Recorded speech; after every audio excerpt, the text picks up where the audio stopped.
This is a medium hatchet from cKc Knives, Golly Harris. You can see it has a very thin profile. Cuts exceptionally well, chops very well, decimates wood the size of a piece of 2x4. This is his medium hatchet. I was actually a bit concerned when I got it initially that I'd want a large hatchet, but I'm finding that this one is proving to be very useful. And one of the nice things about it is that, as with all hatchets or axes, you chop very differently with them than you do with a large knife.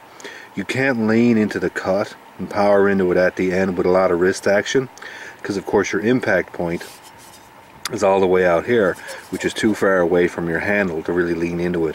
So it's a lot more of a snap type motion. So the nice thing is I can spend like all day Saturday with this, and I'm fatiguing a completely different set of muscles. I can go out all day Sunday with one of the large blades and do similar work, but using very different muscle groups. And it's kind of nice, so you don't get that fatigue build up. The hook, it's very nice when doing a lot of deadfall harvesting, because you can use this when wood is on the ground. You can use it to break stuff up, pry wood off the ground, pry apart stumps, any kind of dirty, heavy wood work that you don't want to be exposing the main edge to. And I'm thinking in the winter this is going to come in handy for punching through ice and that kind of stuff as well. The handle is relatively smooth compared to how I like grips on knives. That's not really much of an issue, because again you use the grip on an axe a bit differently, and you don't mind a bit of slip because you're not doing power through at the end. So essentially all you want is a bit of a decent curve or swell on the end so that you don't come off it.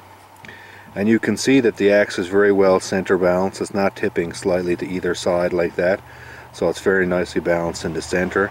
And that not only makes it more accurate on the cut, because the axe doesn't tend to want to rotate one way or the other, it also just simply makes it nicer when you're carrying it around, that you're not trying to fight that torque of the axe always spinning.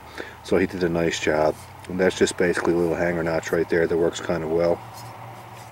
I did experiment a little bit trying to see if I could use these holes for any kind of grip positions, and you can sort of, like you can get a bit more precision grip by working in the holes, but I found that in general there's no real advantage to that. I'd never actually asked to have them put in for that reason. Of course they're mainly there just to lighten this, because you don't want a lot of mass right in this area, and these are of course the simplest way to do that.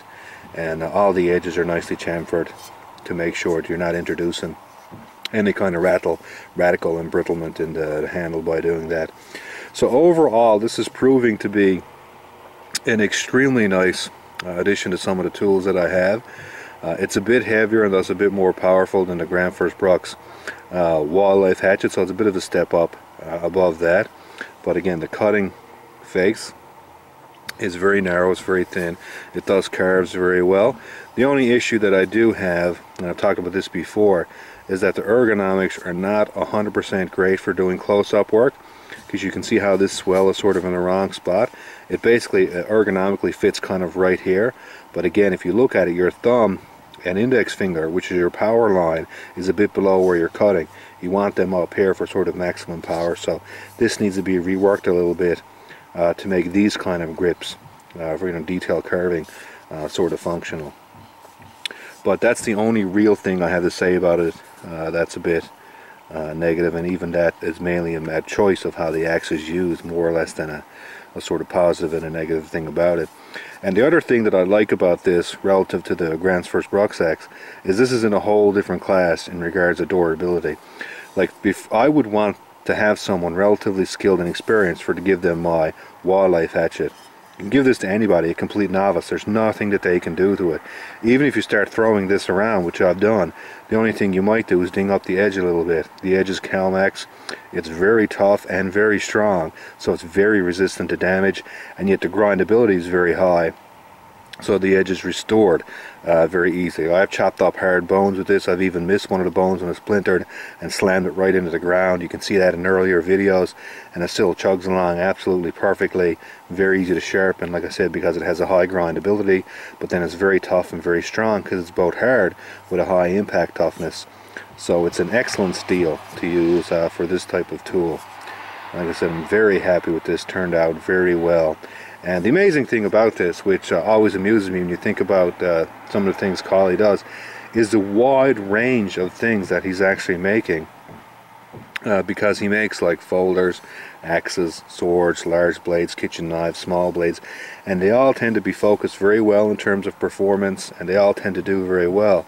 So it's quite interesting anyway. So again, really enjoying this.